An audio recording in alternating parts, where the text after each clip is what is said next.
So I just got home from seeing the movie Us, and man, I really want to talk about this movie. So first and foremost, I'm going to have a lot of spoilers because I kind of just want to talk about it. So if you haven't seen it yet and you are planning on seeing it, I highly suggest you get the hell out of here. So this is a Jordan Peele movie, which he wrote and directed. He did another movie called Get Out, which got really critically acclaimed. I think it was kind of, weird to see him do a movie at first because he was kind of known for Key and Peele, which is a lot of sketch comedy. So for him to do a horror movie, I think was like that's kind of interesting. But apparently the first movie was very, very well received. This movie is being very well received as well. So as far as it being a horror movie, it's kind of hard for me to classify it as a horror movie. It has a lot of horror elements in it, but I would call this a thriller more than anything. So when it comes to the horror elements in it though, I gotta say the horror elements, they're pretty creepy. There's some very creepy moments, and a lot of it is really more of you just don't understand what's going on, which gives you a kind of uneasy feeling. But to call it a horror is, I think, a little far-fetched, but there are definitely some great horror elements in this movie. I gotta say the way that Jordan Peele directs and does a lot of screenshots that he does, cinematography, like some of the things that he does, it's not crazy different, but just the way he holds on shots in certain ways, and the way camera angles are, I really dig it. It's nothing crazy and something you've probably never seen before, and it's not like breaking the mold or anything like that, but it just feels different and it feels unique. That's the best way I can put it. So the directing art style of this movie is it's fantastic, and I can't really compare it to another horror movie other than Get Out, and I don't really want to compare the two. I kind of want this to stand on its own and talk only about this movie, but definitely the whole, just the way that it's directed and the way the screenshots are put together, very unique, and I dig it a lot. I think it's really awesome. So all the actors in the movie, I gotta say, did a damn good job. I was very amazed at all the acting. It felt so believable. It felt like I was right there. There was very few moments where you know what I'm talking about when you see an actor and you can just tell they're acting. That happens more times than none with a lot of actors, and I gotta say there was not a lot of that in this movie. The kids did a fantastic job. The parents, everyone in this movie who was in it was very, very well directed, and their acting was phenomenal. Tim Heidecker's in this movie, and I gotta say, Tim Heidecker, if you know Tim Heidecker, it's hard to even just look at his face and not laugh. But even Tim Heidecker, when he was being in serious moments, was a little bit believable, but still, it's fucking Tim Heidecker. I couldn't just look at him and take him fucking serious. But no, as far as the acting, it was top notch. There was a few moments where I'm like, with the acting, but for the most part, it was very, very superb. It just really had this draw me in effect with the acting. Honestly, I can't say enough good stuff about it. I really enjoyed the acting in this movie. So our main protagonist, she gets lost for about an hour in the beginning. It's kind of a flashback. She runs up into her doppelganger, I guess you want to call it, in a funhouse mirror thing. She gets lost for about an hour, cuts to her parents finding her eventually. She has post-traumatic syndrome because she's not talking, and they think it's because she's traumatized from being lost for about an hour. So they encourage her to draw and write and dance and stuff like that. So pretty much all that's gone. We fast forward, and now, she's grown up, she's married, she has kids. They're going on vacation, typical kind of horror movie setup. Good old go-lucky happy family, joking and laughing, going on vacation, just having a great old time, lovey-dovey family, just not sure what they're about to get in store for.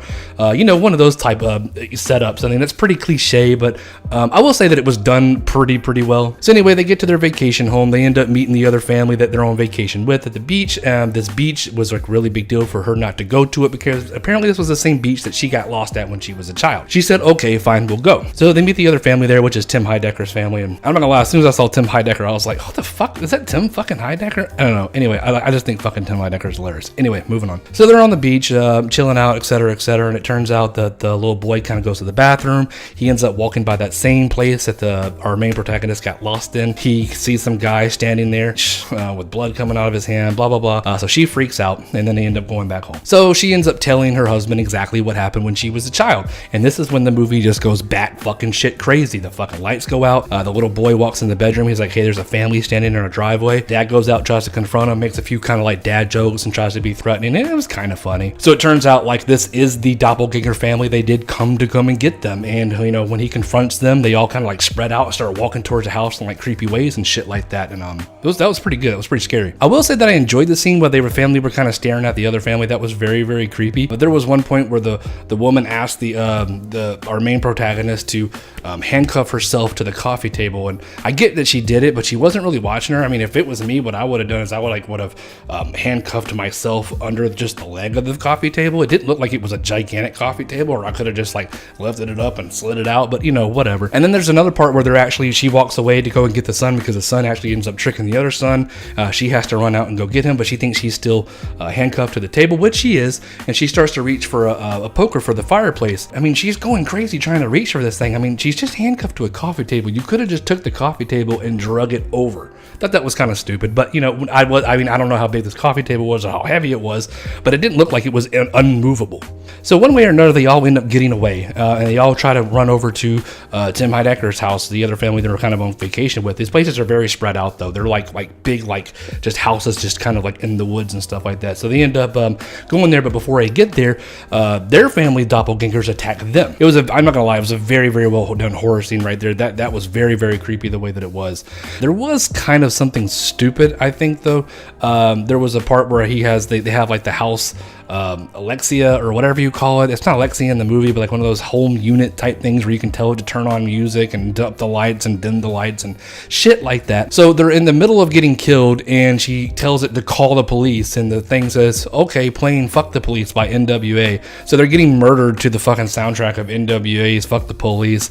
I mean, I don't know if that was supposed to be like, yeah, fuck the police, ha ha ha, or like it was supposed to just be funny on its own.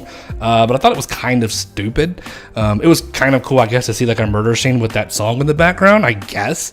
But that's pretty much all that had going for it. But for the most part, I thought that was just really weird and kind of just stuck out to me for some reason. It was different for sure, completely different. But I just kind of was like, is that supposed to be funny? Like, it's not funny to me. So our family shows up at Heidecker's house. You know, the doppelganger answers the door, and the wife can tell right away, so she hits him in the head with the poker shit, and everybody kind of just disperse. So Heidecker chases the dad down into like the boat, and it tries to be like another one of these fucking funny scenes where he tries to shoot the flare gun at him, and it just sets the boats on fire, and Heidecker's just standing there like, what the fuck is wrong with you? But anyway, they're battling it out on a fucking boat. Kids go inside to try to rescue the mom because she got grabbed by the daughters and stuff, so they end up beating the shit out of two of the fucking daughters and the mom and stuff like that. I will say that the mom from Heidecker, like Heidecker's wife in the movie, like she was fucking creepy, man. She was taking scissors and like cutting her face and shit like that, and just the way that she was putting on lipstick and smiling, very, very, very, very fucking creepy. So the kids come in and pretty much rescue the mom for the most part. They end up getting out of that situation, getting in the car and driving away, but there was some weird shit that was happening there. I mean, I guess it was kind of being funny. Before they left, they were trying to argue if they should stay in the house or they should go somewhere and get out of this area. The dad wanted to stay, and he was like, we should set up traps like Home Alone.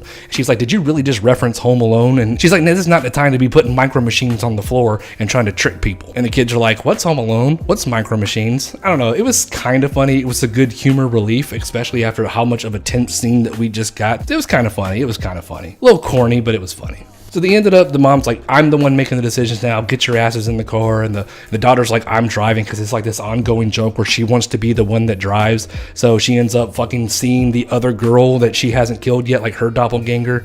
And she's like, the mom's like sitting there like waiting forever to get in the car. And you could even hear people in the audience like, get in the car. Same way I was feeling. I was like, bitch, get in the car, get in the car. So they try to take her out with the car, and she's jumping all over the car like she's fucking, I don't know, like fucking Spider-Man and shit. But he ends up slamming on the brakes and throwing her to the woods. There's a very weird scene, which I guess is kind of leading to the plot twist. I didn't pick up on it at first until after the movie was over. So she literally jumps out of the car and tries to find her daughter's doppelganger that they just slung into the woods. She stares at her and watches her die, like with this face, like she feels bad for her. And then she gets back in the car and they drive off. That scene was kind of a hint on what's coming at the end, but that now that I'm actually talking about it, I understand why that scene was there, because I was puzzled why she got out of the car. So they ended up driving and ends up turning in the day, and it turns out that this is just not their family and Heidecker's family. This is happening all over the world. There is apparently these just doppelgangers of everywhere, just coming out of fucking everywhere. I gotta say though, they showed some news segments, which I was just like, what in the actual flying fuck is happening here?